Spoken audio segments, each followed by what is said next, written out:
For centuries, novelists and others have argued that there is a fine line between love and hate. So far, this assumption has been based solely on the intensity of both emotions, and explained how a person can love someone when they get married and hate them when they get divorced. Now, in July 2013, Professor Samir Ziki of University College London has published a scientific study published in the online journal PLOS One, conducted under his supervision, showing that there is a biological basis for the relationship between these most powerful human emotions. Magnetic resonance imaging and other studies show that they are closely related because some of the same neural circuits in the brain are activated in response to what may seem to be opposite feelings. But what about attraction? As opposed to romantic love, can a person feel lust for someone he hates? Both in academia and in real life, Greg Nelson, have come across this. Question: I was adopted by a loving couple when I still couldn't remember anything. I was told that I was 4 months old after my foster father had several affairs. They stopped loving each other, and my foster mother divorced him when I was 5 years old. I almost never saw him again. However, my mother's brother was still a great father to me, and his wife was almost a second mother.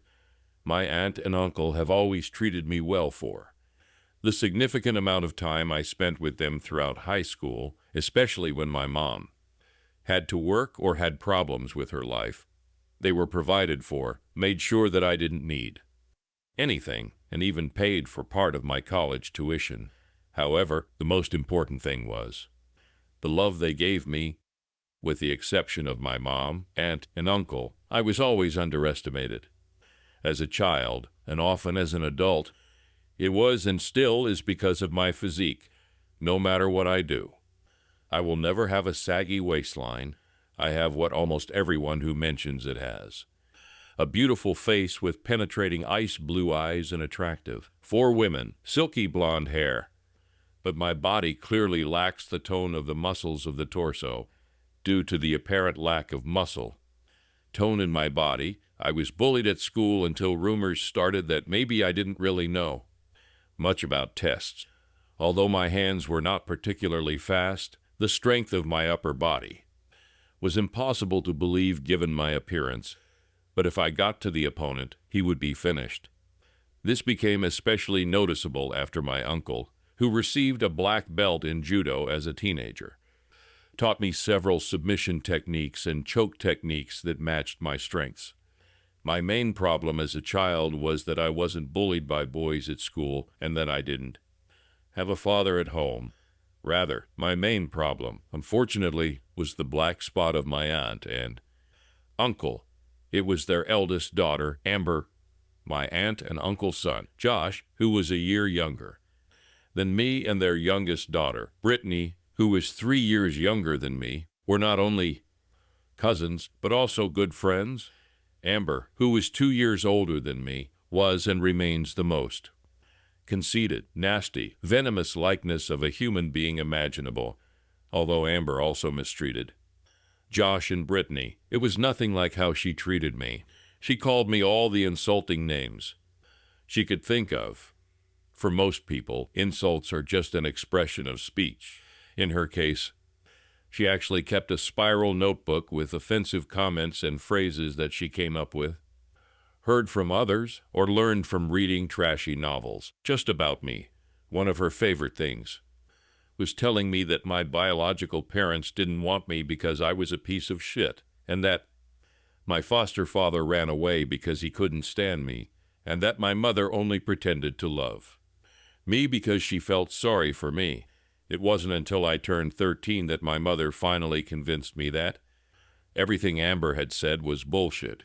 It was then that I found out about my foster father's adventures. Amber also liked to make fun of me. For example, spitting into my sandwich after my aunt made it, and before it hit the table, pouring honey on me or sprinkling itch powder on me when I spent the night at my aunt and uncle's house, and spreading disgusting false rumors about me at school. Her favorite rumor, which she adhered to for years, was that I satisfied small animals with my organ, which was only 5 centimeters long, at least the guys I went to physical education, with knew that the latter was not true, since I was always in good shape, but many guys were ready to believe what Amber told them. One of Amber's favorite tricks was to politely ask me to do something for her in front of my aunt or uncle. She knew how much I adored them. I knew they would never think badly of her, and I knew how much it annoyed me to have to run errands for her. Amber will surely make sure that I don't do what I promised in the presence of my aunt or uncle. Greg, do you remember when you promised to fix the flat tire on my bike? Have you done that yet? Honey? She asked in a pleasant sing-song voice. This was typical of her sophisticated approach. She always got away with everything in the end. I just accepted it as my life situation. Although Amber was rude to almost everyone she thought she couldn't use in any way. She seemed to take special pleasure in trying to make my life unbearable for reasons I could never understand. I also couldn't understand how my aunt and uncle, usually such smart and astute people, could not see evil in their eldest daughter. It must have been her pretty innocent face, and the way she constantly fawned over her parents, as well as her success in school and sports. Even though she was a terrible person, she got excellent grades and was probably the most athletic member of our extended family. Up to this point, the happiest day of my life was when Amber went to college out of state. However, even then she called her parents and asked them to ask me to do some menial work for her. At least I didn't have to talk to her in person. My birthday is in the summer. The day after my 18th birthday, my aunt and uncle threw a party in my honor at home for friends and relatives, despite the fact that Amber came home from college for the summer holidays. She could not condescend to attend them, although apparently she returned from some trip with friends before it ended, because meeting her that day changed my life since the bathroom on. The ground floor was occupied. I went to the bathroom upstairs in my aunt and uncle's house at about 9 o'clock in the evening on the day of the party, which was already coming to an end. The bathroom door was ajar, so I assumed there was no one there. It was a large bathroom with a bathtub and a large space behind the door. My male organ was half aroused because one of my friends at a party recently made some provocative remarks, and I relieved myself with my eyes closed, thinking about what else I could do with my organ after the party was over. Why are you barging in here? You're invading my personal life? Dear Amber's pleasant voice rang out. She was standing completely naked next to the bathroom, with her hands on her hips, and did not even try to cover herself. My flow of pleasure has dried up, but the organ has become firmer. In all the years we've been cousins, I've never seen Amber in anything more revealing than a one-piece swimsuit, although I had heard from guys in high school and from my own observations that Amber had a stunning body, which I never really paid attention to, so great was my antipathy to her. I was not prepared for what I saw. I had no doubt that she had, in my opinion, perfect female forms. She had firm, medium-sized breasts, a smooth, though far from skinny torso, slender hips. Her nakedness emphasized the slimness of her long legs, even for a person with her height of 180 centimeters, topped with graceful hips, which I had never paid attention to before. And despite the mockery, her face, framed by wet, shiny brown hair and highlighted by the flickering light reflected in her large green eyes, was, as always, gorgeous, which contradicted the nature of the brazen bitch inside. I was speechless. However, apparently my organ had grown in my hand because I felt some kind of tingling sensation, and when I looked down, it was fully ready.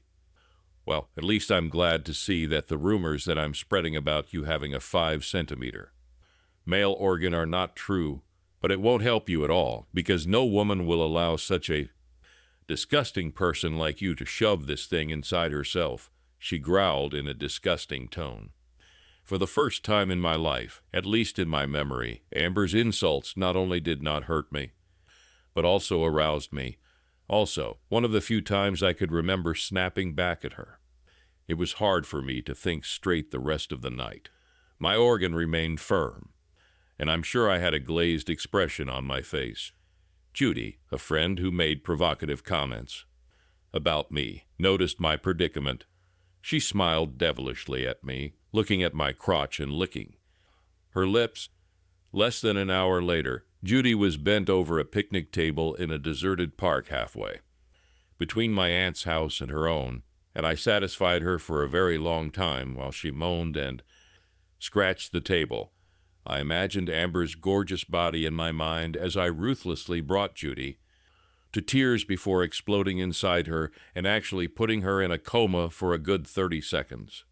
When I sat down next to Judy on the bench, her dress now covered her lower body, but her panties were lying on the ground and my organ was still sticking out, and Judy was shining on it. She said, "Damn it, Greg." "I'm sorry," I replied, embarrassed. Judy's answer is, "When can we do it again?"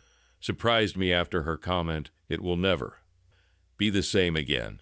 When she saw the gleam in my eyes, she laughed, pinched my nose, and said, "Not today, lad.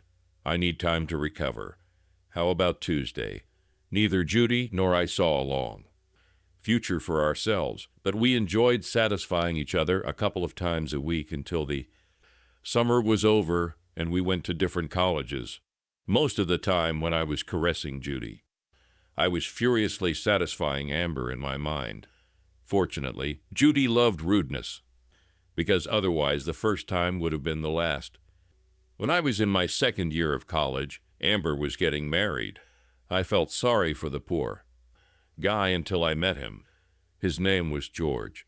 He was about my height, 185 centimeters, 100 kilograms.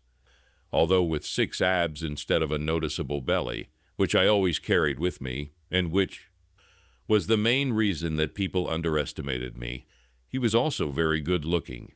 However, he was just as much an asshole as Amber. They deserve each other, I thought after a 5-minute conversation with this smug, arrogant, sarcastic jerk. In the run-up to the wedding, Amber took to new heights her disgusting habit of sending me on assignments in front of her parents. I could barely work for the summer. It took so much time to complete her endless assignments. The only time I persevered was when she asked me to do something for George.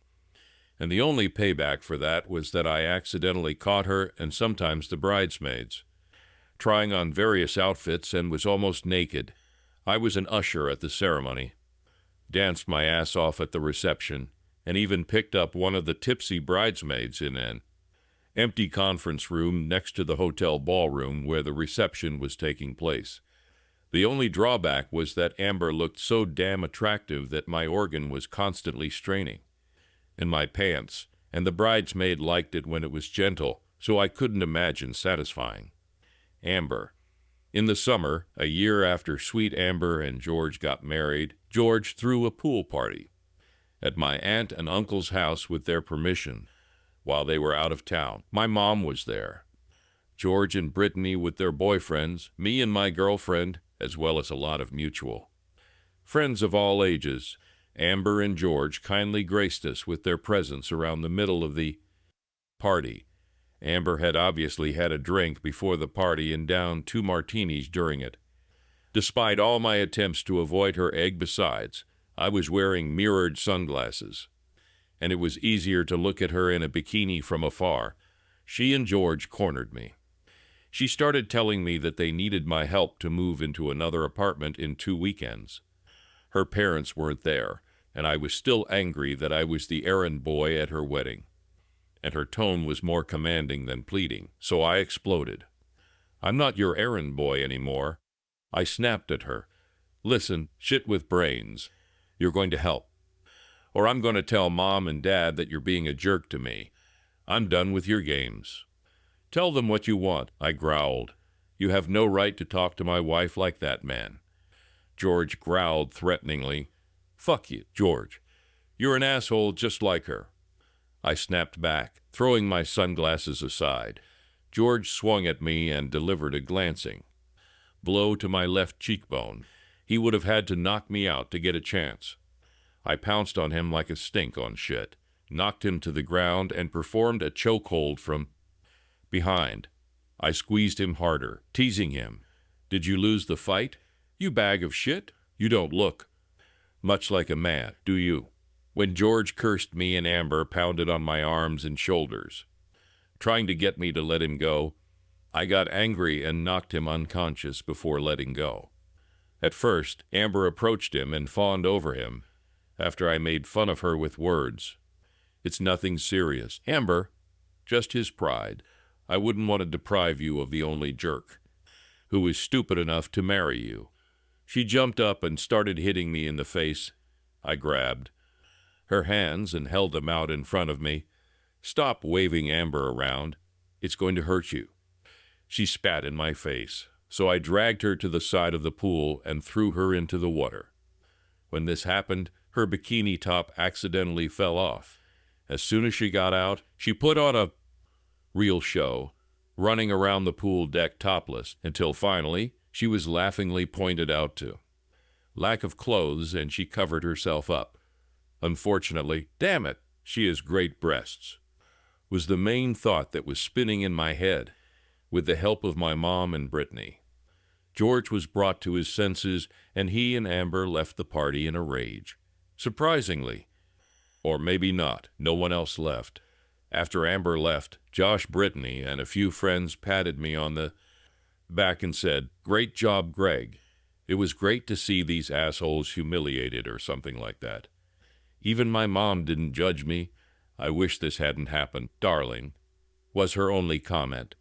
Then she kissed me on the bruise on my left cheek. My date seemed to be into the celebration, not turned off, because before the party was over, she dragged me into the pool equipment shed and made her satisfy. The reason I mentioned the study on the relationship between hate and love in the second paragraph of this story, despite the fact that I am writing it in the same month that the study was published, is that I knew about it in advance. 2 other scientific studies were conducted in tandem by researchers from England and the USA. One of the other studies was on romantic love versus lust, and a study I volunteered in about 16 months ago was on lust versus hate. Despite the fact that no conclusions have yet been drawn in the last 2 studies, the researchers, psychologists, as well as doctors and MRI technicians, have given me important feedback about my participation. Of the approximately 25 people studied to date, I have by far the strongest reaction of lust and hatred to Amber's photos. It seems that the brain circuits that I activate when I view photos of her in a bikini or a sultry dress cover the entire set of chains of hatred and lust in the ordinary male brain. I also received free and formal psychological counseling on how to handle my situation. When my aunt and uncle returned from a trip out of town, they found out about an argument between me, Amber, and George at a pool party.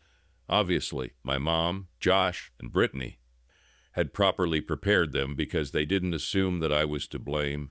However, my uncle insisted that I come to dinner with him, my aunt, Amber, and George on the weekend after the incident. My uncle stressed the importance of getting things sorted out in the family, sympathized with both me and these jerks, and made us shake hands. Amber was just a sucker, despite the fact that Amber was an adult. Her extravagance and pseudo-extravagant regime required my aunt and uncle to subsidize her and George's lifestyle until her grandparents' trust fund started working when she turned 30. After that dinner, when I was in the presence of others, I tried to be nice to Amber and George. In private, I had nothing to say to George, and Amber and I continued to exchange insults. My intelligence was also often underestimated because of my physique, but I wasn't stupid. I graduated from engineering school in 4 years and received a partial academic scholarship after my freshman year, so my aunt and uncle didn't have to spend so much money on my education. When I graduated from high school, I had 4 job offers. I didn't want to settle for the best, even though it was in my hometown. The reason I didn't want to accept a lucrative offer from Zoe's corporation was because Amber also worked there. She was involved in public relations, and there was sometimes interaction between public relations and engineering, especially when introducing new products. I hated repeating school gossip when Amber told everyone who listened that I had a 5-centimeter organ that I used to satisfy animals. My uncle persuaded me to use my brains and accept Zeise's offer when he informed Amber of my decision. In my presence, a devilish smile appeared on her lips, and she falsely congratulated me. At Zeiss, I found out that Amber was an attractive target for several account managers. Amber had a reputation for being a slut in high school and college, but as far as I knew, she was only cheating on them and wasn't going to cheat on George. However, her teasing was unpleasant. Then there was a Christmas party to which the couple were not invited, although I didn't pay much attention because I was courting Jessica, an attractive divorced woman from accounting who was about 5 years older than me. I couldn't help but notice how drunk Amber was. This was unusual, because she usually tolerated alcohol very well. In fact, I've never seen her drunk before, only high, when 3 of my familiar account managers, who were interested in her and whom she teased mercilessly, helped her out of the hotel dining room. I thought that perhaps something more than alcohol was the cause of her indisposition. There was a classic battle between good and evil going on in my head as I tried to decide whether to be happy that Amber was going to screw up, or, despite my antipathy towards her, to stop it. I made the decision when Jessica obviously noticed it too and commented on it to me. By the time I left the dining room, the elevator doors were already closing behind the 4 of them. Fortunately, he stayed on the 2nd floor, where the guys apparently rented a room. I ran up the stairs and Jessica kicked off her high-heeled shoes and followed me. I got to them before the door to their room was bolted shut. I pushed her. "What the hell is going on here?" I asked a rhetorical question, noticing that Amber was already without a blouse, with a bra, and was lying on the bed. "None of your damn business, Nelson," the largest of the 3 said, pushing me in the chest. A serious mistake. One of the rules of submission, which my uncle taught me, was developed just for such cases. I quickly covered his hands while they were on my chest, knelt down and leaned forward, breaking his wrist. The other 2 jerks rushed towards me, but suddenly stopped dead in their tracks. I looked over my shoulder and saw Jessica standing there with a .22 caliber pistol in her hand, which she had obviously pulled out of her purse. "Go to the window on the other side of the room, you assholes," she snapped. They did as they were told, and I dragged the groaning and screaming big man past them. While Jessica was pointing a gun at them, I called 911. No wonder Amber was drugged. 3 jerks were arrested and fired. Jessica and I received an award in bonuses from Zeiss, and Jessica received an award from the National Environmental Protection Agency, and her concealed carry permit and pistol were featured on the cover of the monthly edition of the National Environmental Protection Agency. My aunt, uncle, and mother fawned over me. My uncle cried when he hugged me the next day before going to pick up George and then Amber from the hospital. Jessica and I received our bonus checks and spent a long weekend together. As with Judy, Jessica and I did not foresee a long-term relationship in the future, but we enjoyed satisfying each other for about 5 months until our passion cooled down. However, my constant problem was that often when I satisfied Jessica, I imagined Amber drugged, lying on a bed in a hotel room with her hands tied to poles while I satisfied her half to death. "It's not healthy," I said to myself, and this became something I talked about with my unofficial psychologist.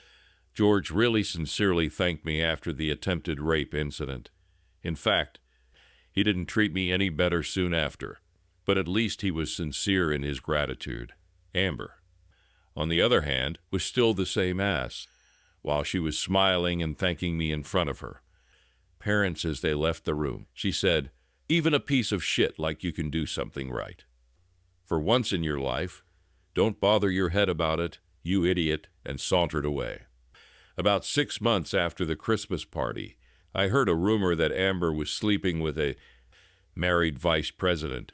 It didn't really surprise me that she cheated, considering how selfish and lustful she was, and I didn't really give a damn because I hated her and almost hated George. About a month after I first heard this rumor, a conference related to our business was held in a city about 1,500 kilometers away. I was invited to it as a representative of Zai's company.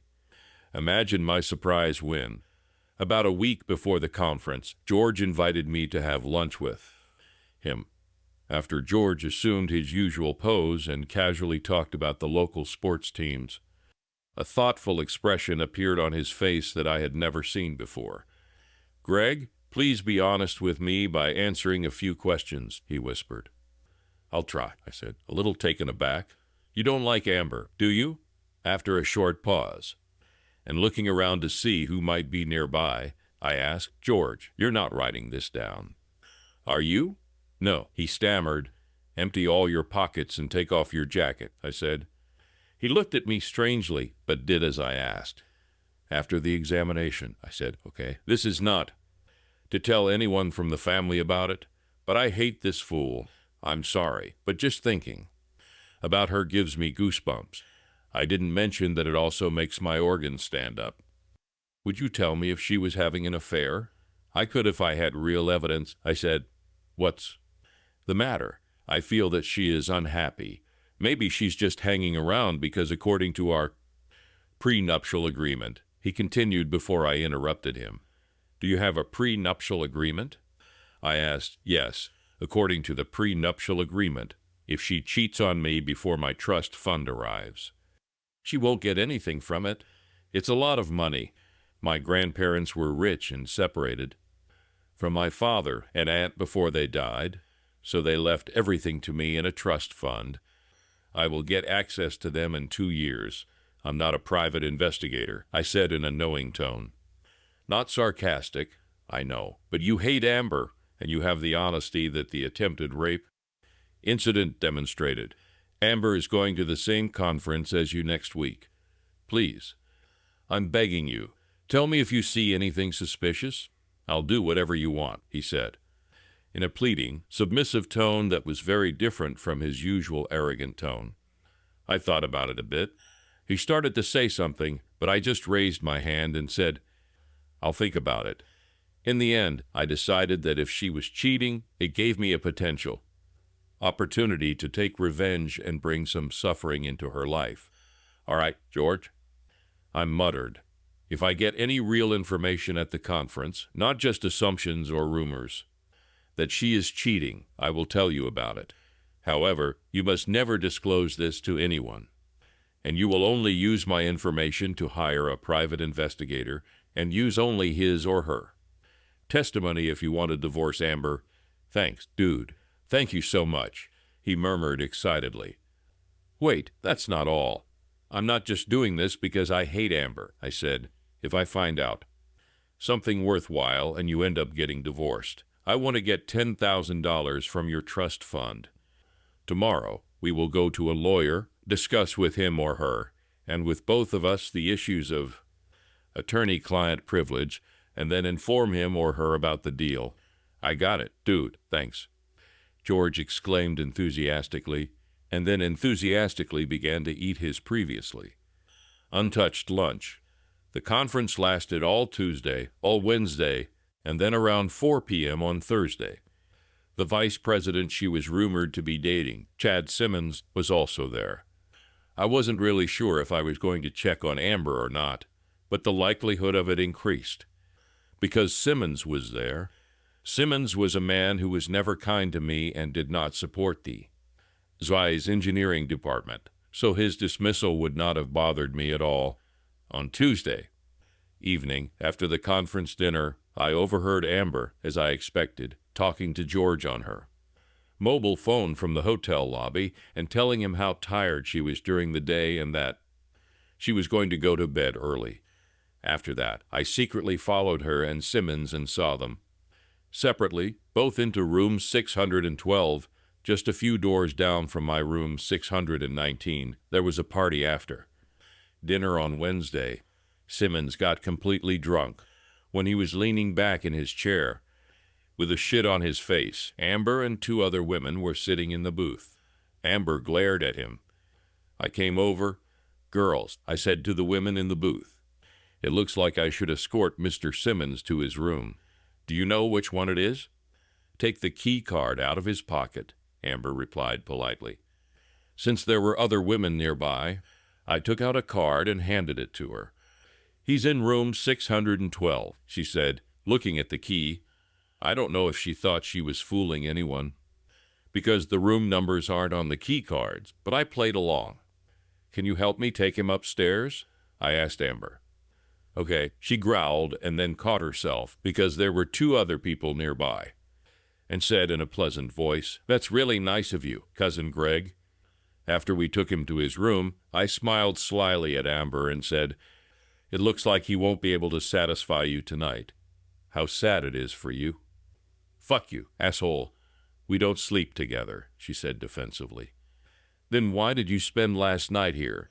I asked. This confused her. "Look, you don't know what you're talking about. Maybe George will believe you instead of me." I retorted with the air of a cat who has just eaten a canary. I turned and walked out the door. As I opened the door to room 619, I turned to room 612 and saw Amber watching me with a stern expression on her face. I took a shower, put on clean boxers, my usual sleeping clothes, and lay down on the bed to watch TV. There was a knock on the door. I turned off the TV, went to the door and asked, "Who's there?" "This is Amber. We need to talk," was the reply. I opened the door and saw that she was standing in a bathrobe and high heels. I couldn't tell if she was wearing anything else.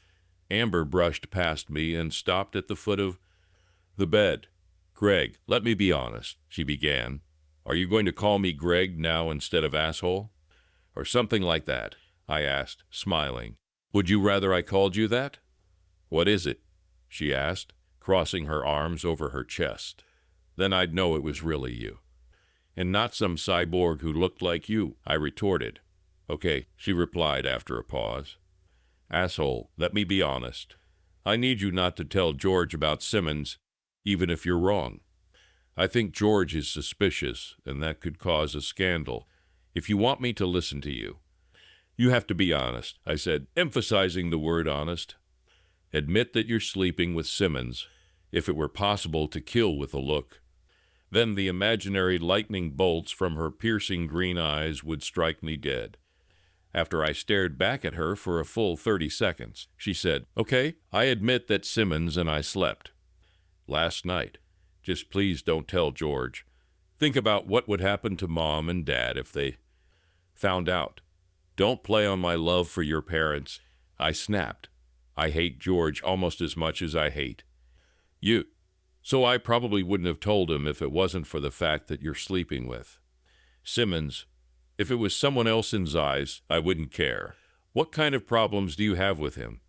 She replied, crossing her arms more tightly over her chest. "He's a jerk. I think he should be too. Satisfy you. But he also always belittles engineering. If I report him to management,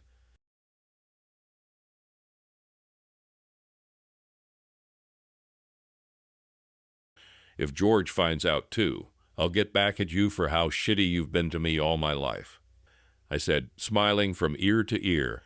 "So if I'd slept with someone else at work, you wouldn't have told." "George, what is it?" she asked hesitantly. "Probably not. If I agree to break up with Simmons by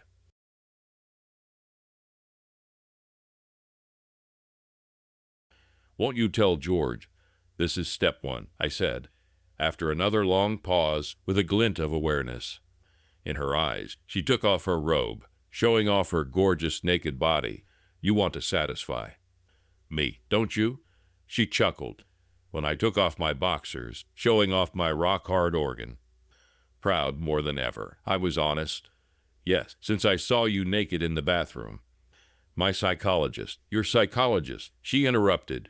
Yes, my psychologist tells me that I have the strongest reaction of hatred and lust for you that he has ever heard of, and the only way to get rid of both of them is to satisfy you senseless. With that, I walked up to her. I hate you, she growled as I laid her on my bed.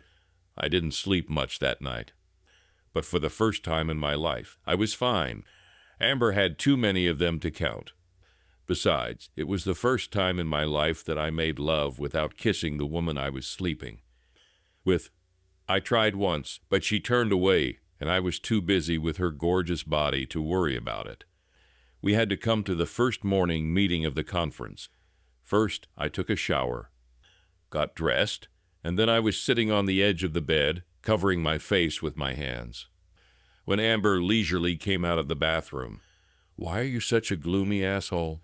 she asked in her usual sarcastic tone. "The main reason is that I thought that if I satisfied you once, I would get rid of the hatred and not want to sleep with you again. I really, really hate to say this, but you're making love better than I thought was possible in the real world. And now I have to satisfy you again, only after the conference." She giggled, "Sleeping with your married cousin. I would call it terrible. As you often delicately pointed out when we were children, we are not blood relatives. There are no perversions here. I'm just going to sleep with a woman with a disgusting temper," I quipped. For some reason, I suddenly wanted to kiss her. I stood up, roughly pulled her to me, and passionately exchanged saliva with her. "Do you think you can kiss me just because you're my best lover in the world?" she growled. This ambiguous, though highly laudatory comment was probably the only compliment she had ever given me in her life. "Yes, damn it," I replied, kissing her again. After the conference, we had breakfast. I extended the stay in my room until Thursday evening, while Amber moved her things from her room to mine. While she was moving her things, I called George on his cell phone, the number he gave me specifically for this purpose. "Hi, George. I have good news and bad news," my cliché began.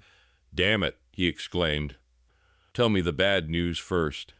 Amber will stay here for one more night because the conference will last late, and she has additional responsibilities. Today, she and I are working on a project together.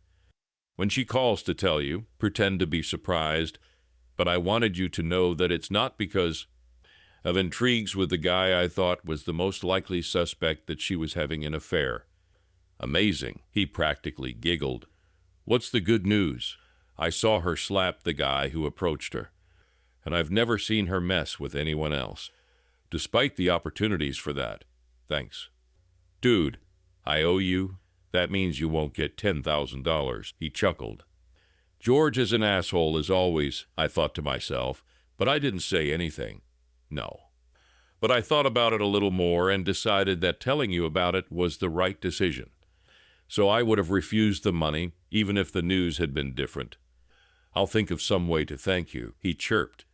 After Amber called George, we hung a do not disturb sign on the door, and except for a few times when we fainted from fatigue and had dinner in the room, we tried to please each other to death.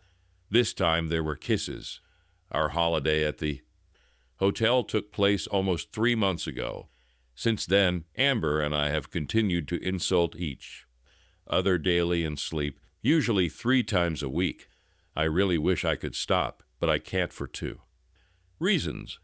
The first reason is that I satisfy her best of all by such a wide margin that there is not even a second place in sight. In fact, incredibly, making love is getting better.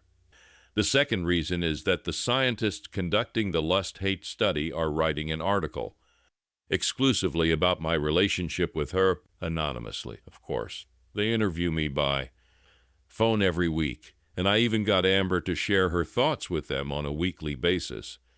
We don't tell each other what we tell the psychologist and other scientists. And they don't tell us what the other person said either. This is very bad, because while it's easy to understand why I hate her, I'd really like to know why she hates me, if that's really the case. I'm still trying to deal with my feelings. To be honest, I hate this woman. But when I satisfy her with pleasure, it's like I'm on top of Mount Everest. So far, I'm just watching my organ in her body and not worried about it.